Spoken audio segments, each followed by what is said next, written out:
Everyone, চলে এসেছি আবার একটা নতুন রান্নার ভিডিও নিয়ে।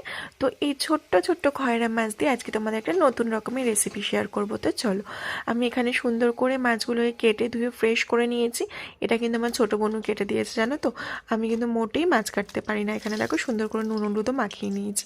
তো চলো, এবার একটুখানি একটা একটা করে তেলে ছাড়া যাক। আর এই তেলে ছাড়তে ছাড়তে তোমাদের সঙ্গে একটা গল্প শেয়ার করি। এই খয়রা মাছের রেসিপিটা কিন্তু আমি একটা নেমন্তন্ন বাড়িতে খেয়েছিলাম। তো ভাবলাম চলো, বাড়িতে আমি ফার্স্ট টাইম ট্রাই করছি, তোমাদেরকেও একটুখানি শেয়ার করি। তো এখানে আমি কিছুটা পেঁয়াজ কলি কেটে নিয়েছি। পেঁয়াজ কলি কিন্তু দেখতেই পাচ্ছ ছোট্ট ছোট্ট করে কেটেছি, বিশেষ একটা বড় করে কাটিনি। তো চলো, পেঁয়াজ কলি কেটে নিই। এবার পেঁয়াজ কলিটা ভাজা হতে থাকুক, আর এখানে একটুখানি রসুন ছুলে নিই। রসুনও ছোলা কমপ্লিট, এই রসুনটাকে থেতো করে নেব। আর একটুখানি মোটা মোটা করে আলু কেটে নিয়েছি। আলুগুলো কিন্তু মানে আলু ভাজার থেকে একটু সামান্য মোটা।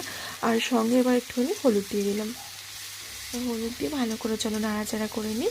তো নাড়াচাড়া করার আগে আমি বলে দিই একটা কথা, এখানে কিন্তু আমি হালকা ফ্রাই করব আলু আর পেঁয়াজ কলিটাকে। বিশেষ আমরা যেমন মানে ফ্রাই খাই, ওর অতটা কিন্তু ফ্রাই করব না। এখানে আমি থেতো করে নিয়েছি রসুন, এবার দিয়ে দিলাম রসুনটা।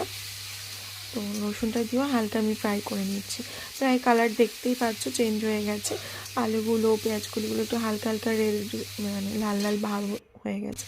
আর এখানে আমি একটা মশলা করে নিয়েছি। মশলাটা আছে কাঁচা লঙ্কা আর হচ্ছে টমেটো, একটুখানি পেস্ট করে নিয়েছি। তো চলো, এই মশলাটা দিয়ে দিই। সঙ্গে দিয়ে দিলাম একটু চিনি আর জিরের গুঁড়ো, নুন পরিমাণ মতন, আর কিন্তু এক্সট্রা কিচ্ছু দিইনি। তো এবার চলো, এটাকে সুন্দর করে নাড়াচাড়া করে নিই। এই দেখো, এখানে আমি মাছগুলোকেও কিন্তু দেখতেই পাচ্ছ যে আমি হালকা ভেজেছি।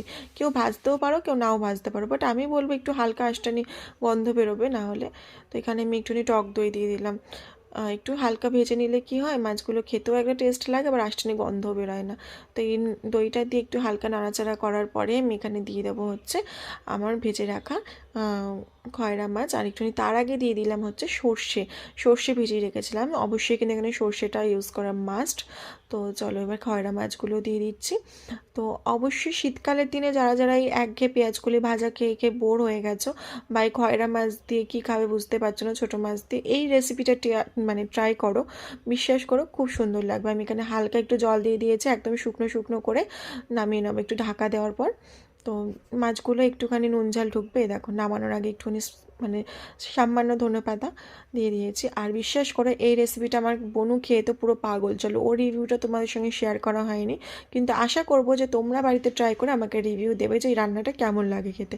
তো একটা ভিডিওতে আশা করবো লাইক পাবো তোমাদের। যদি এই ভিডিওটা ভালো লেগে থাকে, চ্যানেলটাকে প্লিজ প্লিজ সাবস্ক্রাইব করে দিও। আবার চলে আসবো নতুন একটা ভিডিওর সঙ্গে। সবাই সুস্থ থেকো, ভালো